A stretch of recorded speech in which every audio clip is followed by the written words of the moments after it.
and three of them.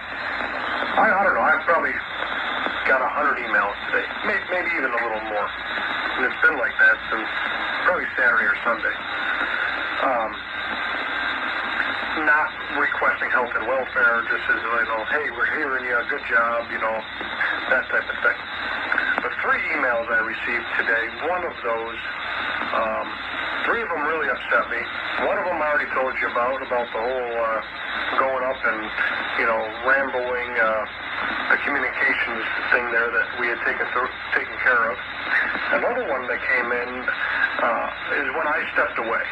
I had something I had to take care of, and I think I was gone, 45 minutes, maybe just an hour, I'm not sure. And in that time frame, you guys were using the computer, doing what hams do. Talking and fellowship, making each other feel good, maybe passed a joke or two. And I received an email. I'm not going to put the call sign out there, but I'll tell you, I'm going to reply to it in my own way eventually.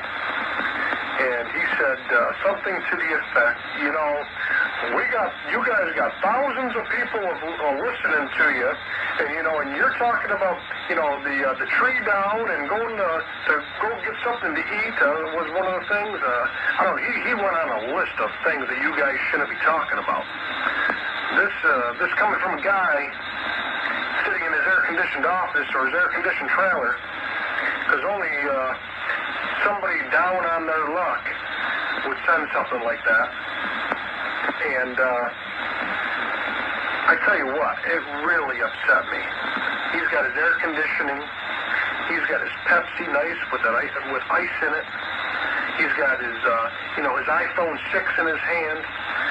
Sending his emails saying how it's such a disgrace that you guys are talking about everyday life, while there's thousands of people out there listening to you.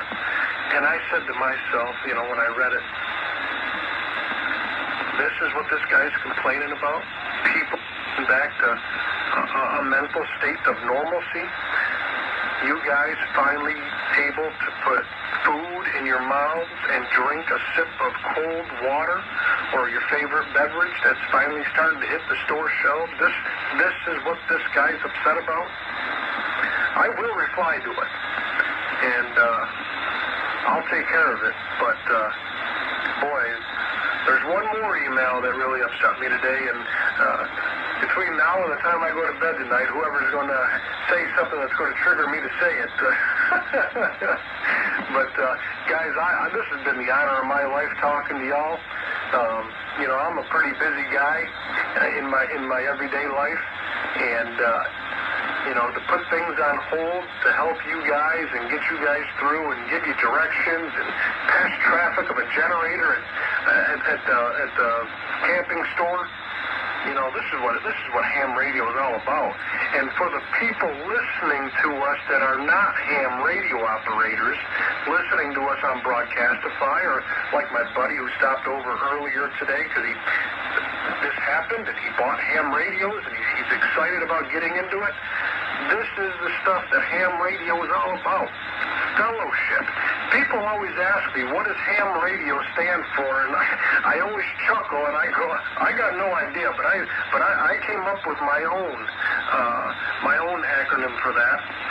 And I call ham radio as having another meal, because you know what? We've all become friends, and what do hams do? We go out to lunch, and we share dinners with each other and picnics, and this is what amateur radio is all about. And I tell you what, that guy today, he done pissed me off about that email, and I will respond, and I'm going to respond for all of you, because you guys are doing what you should be doing, getting back to somewhat of normalcy.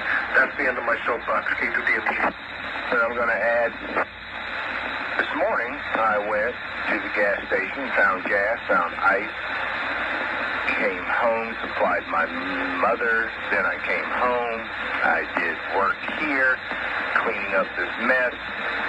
The tree service, I called for the neighbor across the street that had 3 trees stacked on top of each other, going to smush their house. They came with their crane. They had a chain around one of the trees. She came running up and said, do you have bolt cutters? And I said, I think so. And I found my bolt cutters. help the tree people. I gave them a turkey, and on probably Saturday after the defrost, they had a gas stove. I do not, but I had the freezer and my little baby generator and a turkey. And I needed room in the freezer for my mom's ice, because she doesn't have any refrigeration. So I took out the turkey, gave it to them. They're defrosting it, bolt cutters. And yes, I went to Stereo, got a cheeseburger and fries, so that, you're right, I could sit and relax. And I'll get off mine. Pleasure, Dan. KJ4 CEO. Carry on.